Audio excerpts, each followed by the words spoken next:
With an estimated revenue of $4.6 billion and 1.2 billion monthly users as of 2021, TikTok has become a globally known short-form video sharing platform. Originally known as a Chinese app, Douyin, the app has become a daily part of many students' lives, allowing users to upload videos ranging from 15 seconds to 3 minutes. We wanted to explore the influences TikTok has on the Strathaven student body and how students spend their time on the app.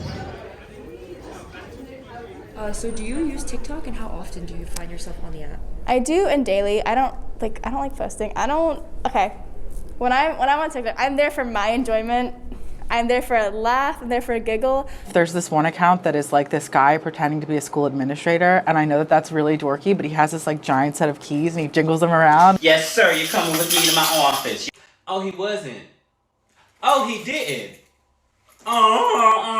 See, I said ain't nobody supposed to be in lunch with a hall. So he's just kind of just like doing parodies of teachers and administrators, and I actually watch his videos a lot. Most of my For You page is like fashion stuff, so I usually like go between shopping and on TikTok because I'll find something I like and then I'll go look it up. There's a lot about cars, sports and basketball. Sometimes a lot of chaotic things too. Just really random things, honestly. I don't know. I couldn't tell you. You could be right, but me, I'm not the looky type, so I walked away and then he hit me with a cooking knife. I'm on food TikTok, so like just a bunch of cooking videos and like sometimes political TikTok. Never the dancing stuff though.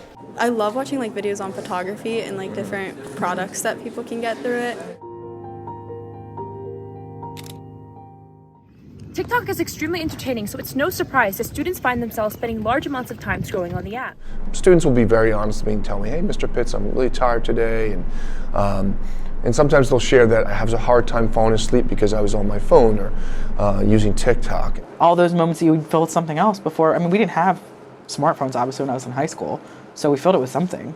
Now we're filling our time with that instead, right? We're not having those moments of downtime where we have nothing to do but think or hobby or whatever else it was. I think that's really different.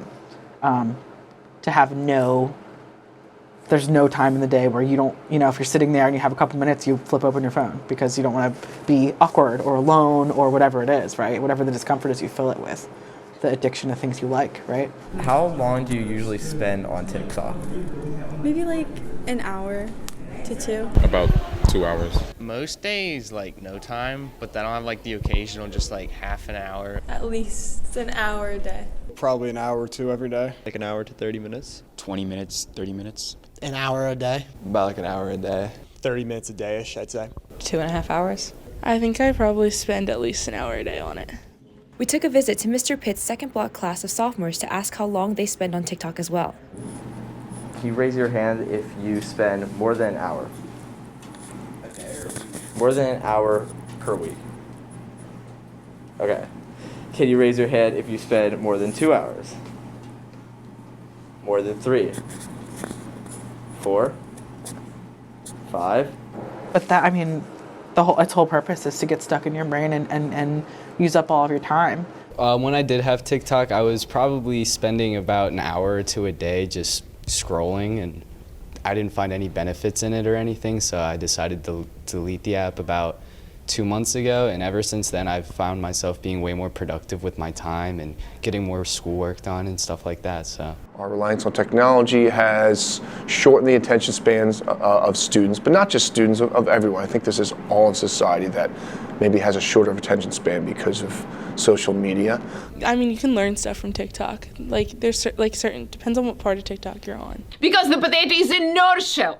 And they work through very complicated optics that I don't care to understand personally. Learn little like life hacks, or like I learn about, some things going on in the world based on more reputable sources that are on TikTok.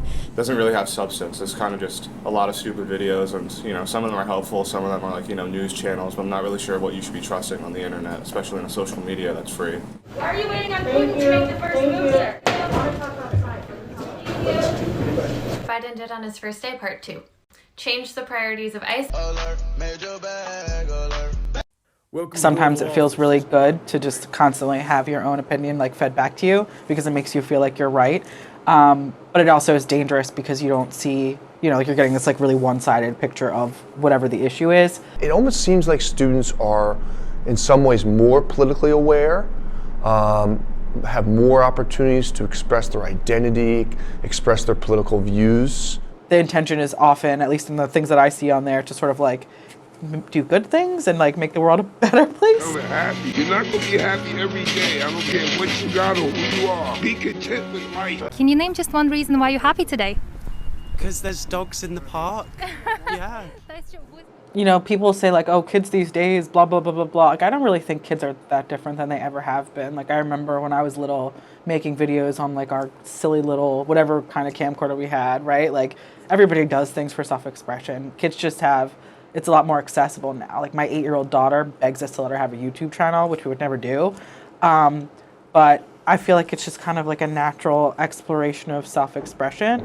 I don't know, maybe this is overly optimistic, but maybe social media will help your generation stay more united in comparison to our generation that unfortunately is so divided over so many things. From Media Lab 223, this is Joyce Huang and Sylvan Prey-Harbaugh reporting.